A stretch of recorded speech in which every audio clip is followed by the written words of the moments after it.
자, 이번 주는 하나님께서 여사사두고라라는 말씀을 주셨기 때문에 요거를 우리가 얘기를 해보도록 하겠습니다.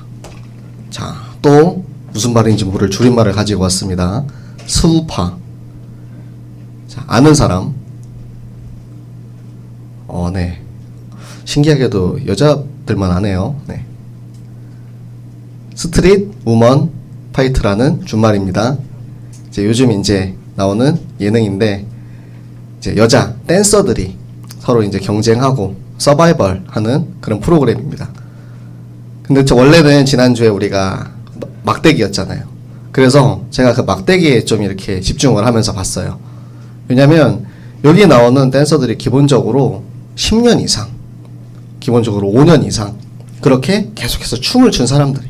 그러니까 그 몸을 쓰는 걸 보면은 몸치인 제가 봐도 와, 정말 몸을 어쩌면 저렇게 저런 각도로 몸이 움직일 수가 있지? 저런 리듬에 막 이렇게 몸을 할 수가 있지? 그런 생각이 들 정도로 자기 분야의 최고의 경지에 이른 사람들이 모여 있는 거예요.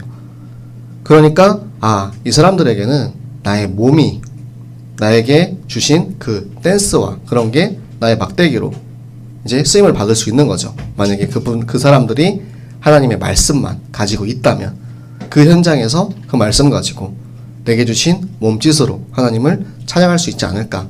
이제 그런 각도로 저는 이제 보고 있었거든요. 그런데 이번 주 이제 말씀을 보면서 여사사 드보라라는 말씀이 나왔어요.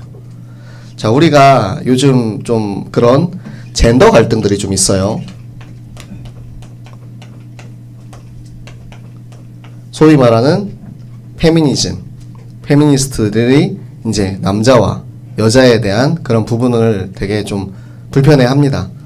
근데 저는 뭐 특별한 지지하는 것도 아니고 이 젠더 갈등을 보면서 참 이게 성경적이면서도 성경적이지 않다라는 생각을 했어요. 왜냐하면 성경에 보면 남자와 여자의 지위가 굉장히 확고하게 갈립니다. 우리가 흔히 말하는 에스더가 죽으면 죽으리라 라는 유명한 성경 구절, 그 말을 남겼죠. 왜 내가 죽을 각오까지 했어야 하는지. 왜냐면 그 당시에 왕비, 그러니까 왕의 아내는 왕에게 나아갈 권한이 없었어요. 아내인데 지금으로 따지면 이제 엄지사모가 저한테 얘기를 하기 위해서 미리 이제 왕이시여, 제가 왕한테 언제 이렇게 아련해서 말씀을 드려도 될까요? 라고 미리 이제 허락을 구하고 왕이 그래, 언제 나한테 와서 나를 만나도록 하여라. 이렇게 해야지만 얘기를 할 수가 있는 거예요.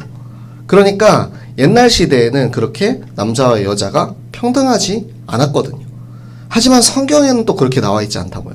성경에서는 하나님께서 남자와 여자를 창조하실 때 여자를 돕는 배필로 창조하셨습니다. 창세기 2장 17절에 나오는데 여자를 하나님께서는 돕는 배필로 만드셨어요. 그리고 나서 뭐라고 하셨냐? 24절에 보면 남자가 부모를 떠나 여자와 결혼해서 그래서 이제 한 몸이 된지다라고 얘기를 한 거예요. 그러니까 남자가 절반이고 여자가 절반의 그 두 사람이 모여가지고 이제 하나가 되었다라는 것은 굉장히 평등한 일이죠. 그런데 요즘 세상을 보면 자, 에훗에게 남사사 에훗이라고 안 하죠. 그쵸? 근데 여사사는 여사사라고 한단 말이에요. 그러니까 페미니스트들이 불만을 가지는 부분이 이거예요. 남자 의사한테는 남자 의사라고 안 하는데 왜 여자는 여자 의사라고 하냐.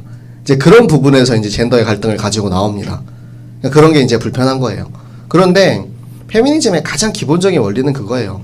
남자와 여자가 공평하게 각자의 역할을 가지고 내가 가지고 있는 능력으로 평가받아야 한다. 저는 그 기본 골조는 맞다고 생각을 해요. 남자가 뛰어난 부분이 있고 여자가 뛰어난 부분이 있어요. 그리고 또 개인차가 있어요. 어떤 사람은 남자인데도 섬세하고 어떤 사람은 여자인데도 힘이 세고 빠르고 강할 수가 있거든요. 론다 로우지 같은 사람이랑 제가 싸우면은 한 대라도 때리겠습니까? 네, 엄청 두드려 맞고 그렇게 되겠죠.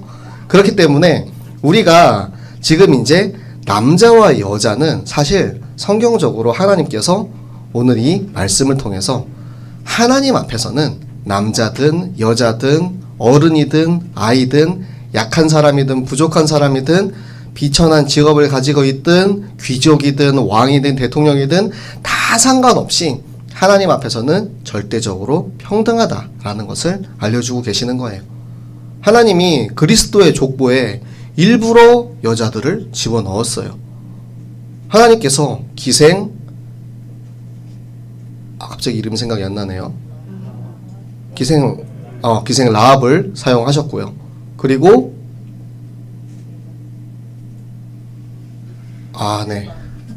바세바가 이제 그리스도의 족보에 들어간 다말을 사용하셨고요. 네. 그러니까 하나님께서는 일부러 그리스도의 족보에 여자의 이름을 집어넣으셨어요. 왜냐하면 남자들만 나오는 게 아니거든요. 하나님께서 그렇게 남자와 여자를 창조하신 그 창조 원리에 맞게 우리는 오늘도 말씀을 들으면서 하나님께서 왜 우리를 남자로 부르셨는지 여자로 부르셨는지 그 사실을 확인하시고 하나님이 나를 향한 계획을 발견하는 시간 되시기 바랍니다. 자, 우리 오늘 말씀에 보면 드보라라는 사사가 나옵니다. 드보라는 이제 성경 말씀에도 보면은 우리 4장 4절에 나오죠. 랍비돗의 아내. 랍비돗이라는 사람이 누구인지는 우리가 성경에서 알 수가 없어요. 근데 하나님께서 랍비돗의 아내라고 굳이 그 남편의 이름을 얘기한 이유는 성경적으로 영권이 그 집안의 남자를 통해서 흘러가기 때문입니다. 그런데 이 부분에서 성경에서 유일하게 예외가 하나가 있어요. 성경에서 항상 남자와 이름과 여자의 이름이 나오는데 유일하게 여자의 이름이 먼저 나오는 데가 있습니다. 바로 브리스가와 아길라 부부. 항상 남자의 이름이 먼저 나오는데 아마 거기는 브리스가 부부의 그 영적인 브리스가의 믿음을 하나님께서 더욱더 높게 사셨기 때문에 그렇게 했을 거라고 저는 생각을 해요. 왜냐하면 모든 성경에 그 순서와 그 하나하나까지도 하나님은 다 이유를 가지고 계시거든요. 그러니까 여러분이 성경을 보면서 성경에 브리스가가 어떻게 사용을 받았는지 드보라가 어떻게 사용을 받았는지 그런 문맥 하나를 여러분들이 찾으시면서 그 속에 숨어있는 비밀들을 발견하시면 왜 하나님이 드보라를 쓰셨을까? 드보라는 사사죠. 근데 어떤 시대의 사사입니까? 가나안 하솔 왕에게 점령당해 있는 시대의 사사예요.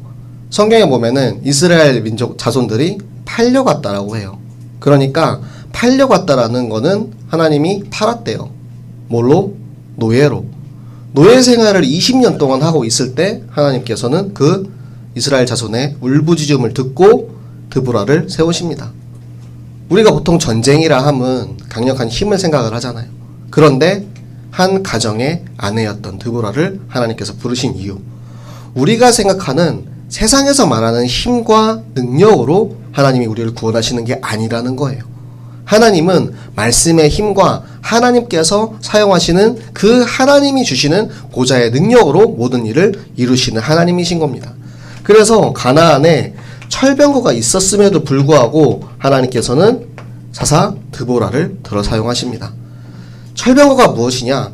우리가 절대로 내 힘으로는 이길 수 없는 세상의 능력을 말을 합니다.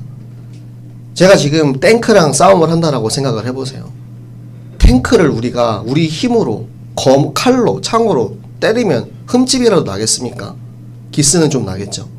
그런데 이 철병거를 가진 가나안이 등장했다는 것, 우리가 세상과 똑같은 힘으로 싸울 필요가 없는 거예요. 제가 이 말씀을 듣고 오늘 이제 찬양을 하는데 애굽의 문화가 발판이 되는 날이라는 가사가 딱 제 마음에 박히더라고요. 여러분, 우리가 앞에 돌뿌리가 있는데 그 돌뿌리를 내가 발로 차가지고 그 돌이 얼마나 깊이 박혀있는 그 돌인데 내가 차서 바로 꺾어낼 수가 있겠습니까? 내 힘으로 내가 가지고 있는 지금 나의 힘의 이 돌을 해결할 수가 없단 말이에요.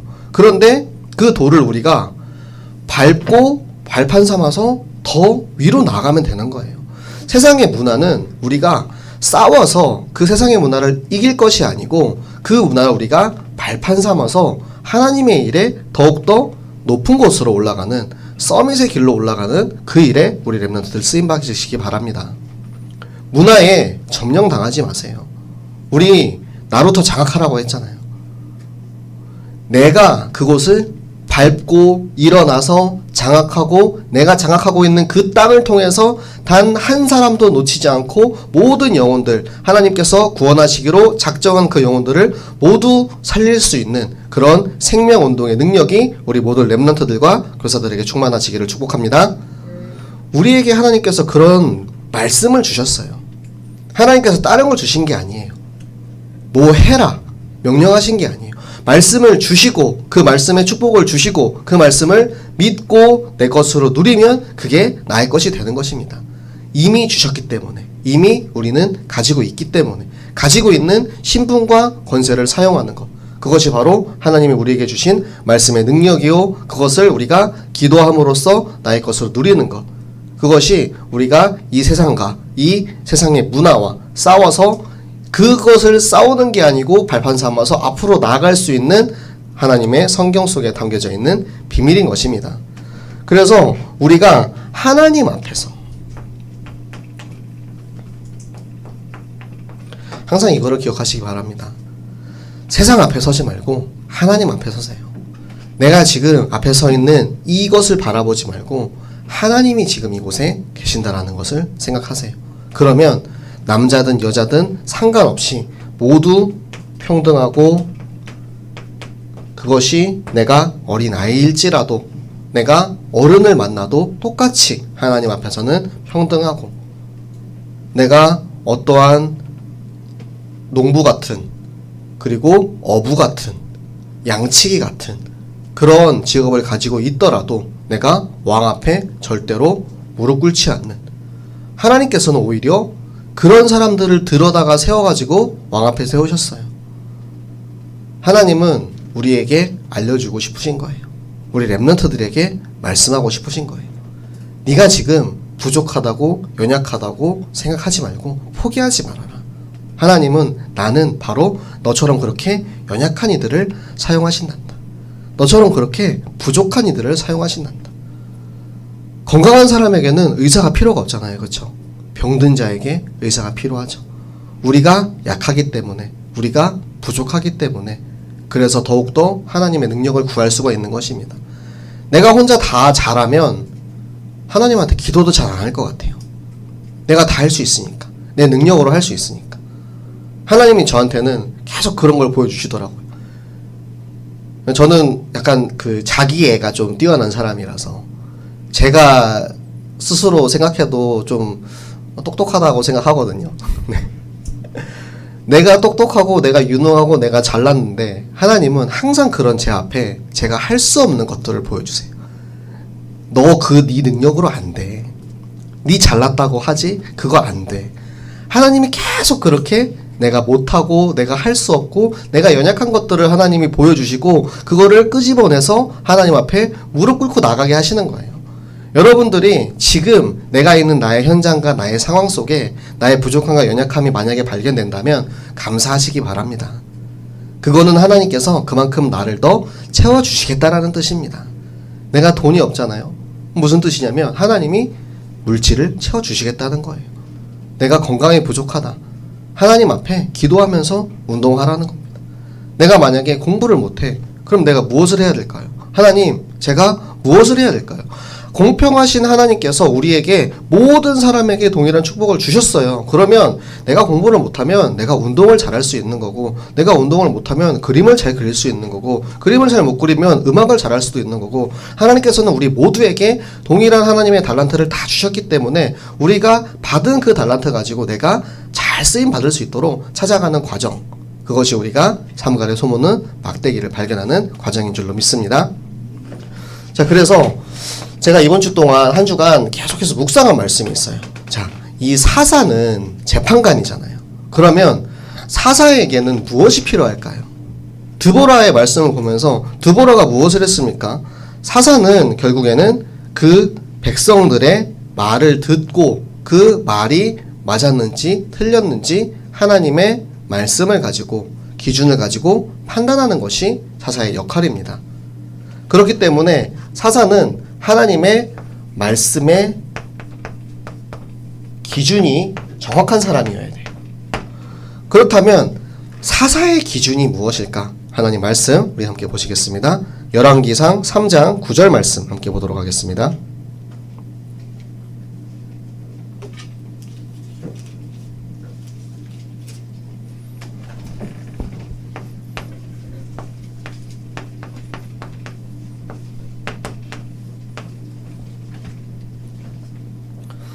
열왕기상 3장 9절 말씀. 열왕기상 3장에는 솔로몬 왕이 나옵니다. 솔로몬 왕을 제가 보면서 솔로몬은 어떻게 해서 하나님이 주신 지혜를 받게 되었을까라는 것을 하나님이 말씀으로 보여주시더라고요. 우리가 그냥 막연히 알고 있죠. 여러분 성경 만화 어려서부터 많이 봤잖아요. 그래서 솔로몬이 밤에 이제 자고 있는데 하나님이 꿈속에서 나타나셔가지고 솔로몬아 내가 너에게 무엇을 줄까? 산신령 마냥 이렇게 물어보시죠. 솔로몬이 하나님 저는 지혜를 원합니다 라고 이렇게 우리가 다 알고 있었는데 말씀을 보면은 솔로몬이 하나님께 어떻게 구했는지 정확히 나옵니다. 우리 열왕기상 3장 9절의 말씀 우리 한 목소리로 같이 읽도록 하겠습니다. 누가 주의 이 많은 백성을 재판할 수 있사오리이까? 듣는 마음을 종에게 주사 주의 백성을 재판하여 선악을 분별하게 하옵소서. 아멘. 자, 솔로몬의 고백이 이거였어요. 솔로몬이 이렇게 고백하니까 하나님께서 뭐라고 이야기를 하시냐? 자, 11절에 우리 함께 같이 읽도록 하겠습니다. 이에 하나님이 그에게 이르시되 내가 이것을 구하도다. 자기를 위하여 장수하기를 구하지 아니하며 부도 구하지 아니하며 자기 원수의 생명을 멸하기도 구하지 아니하고 오직 송사를 듣고 분별하는 지혜를 구하였으니. 계속 읽겠습니다. 내가 내 말대로 하여 내게 지혜롭고 총명한 마음을 주노니 내 앞에도 너와 같은 자가 없었거니와 내 뒤에도 너와 같은 자가 일어남이 없으리라. 아멘. 자, 하나님께서 솔로몬을 가장 기뻐하신 것이 무엇이냐? 나를 위한 것을 구하지 않았어요. 솔로몬은 내 백성을 위해서 하나님 나라의 자손을 위해서 하나님의 일을 위해서 구한 것. 솔로몬이 구한 것은 바로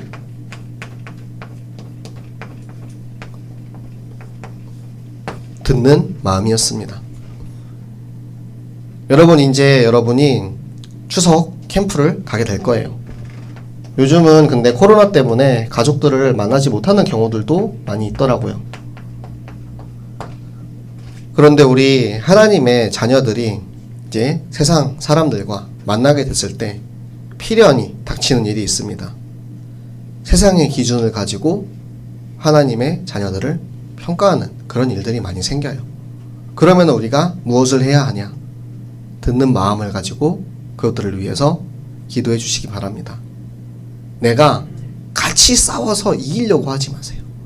들어주고 기도하고 품어주고 그리고 나서 우리가 해야 될 것이 무엇이냐? 하나님의 말씀을 선포하시기 바랍니다. 사도행전 16장 31절. 주 예수를 믿으라. 그리하면 너와 내 집이 구원을 받으리라. 하나님의 말씀을 여러분이 확신한 가지고 선포하시기 바랍니다. 여러분의 현장에, 여러분의 가족들, 여러분의 이웃에게 이것을 선포해야 하는 것. 그 이유는 바로 우리의 모든 삶의 목적이 생명이기 때문입니다. 요한복음 20장 31절. 모든 것이, 모든 만남이, 모든 시간이, 모든 계획이 다 생명을 구하기 위함이라는 것. 하나님께서 이 성경을 기록함도 생명을 구원하기 위함이라는 것. 우리가 그 말씀 가지고 여러분 추석 캠프에 나갔을 때 하나님께서는 평등하시고 공평하신 하나님께서 어리고 부족하지만 그런 여러분들을 사용하셔서 부족하지만 부족한 저를 사용하셔서 하나님의 말씀이 생명이 선포되는 일에 우리 모든 중고등부를 충분히 사용하실 줄로 믿습니다.